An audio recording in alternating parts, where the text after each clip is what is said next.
કેજરીવાલના રાજીનામાના એલાન પર ઈસુદાન ગઢવીનું નિવેદન।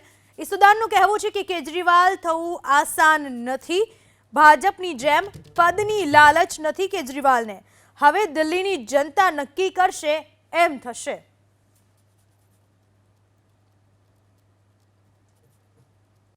અરવિંદ કેજરીવાલજી એ સાબિત કરી દીધું કે એમને સત્તા કે પદ માટે રાજનીતિ નથી કરી।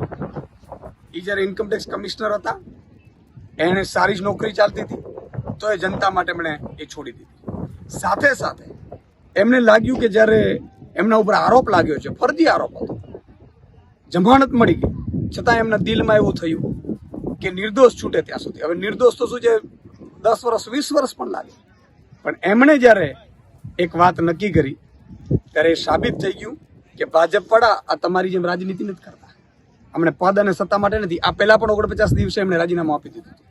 આજે પણ જ્યારે આ રાજીનામાની જાહેરાત કરી ત્યારે સ્પષ્ટ છે કે પદ અને લાલસા માટે અરવિંદ કેજરીવાલ નથી, અને એટલા માટે અરવિંદ કેજરીવાલજી બીજા નેતાઓથી અલગ પડે છે।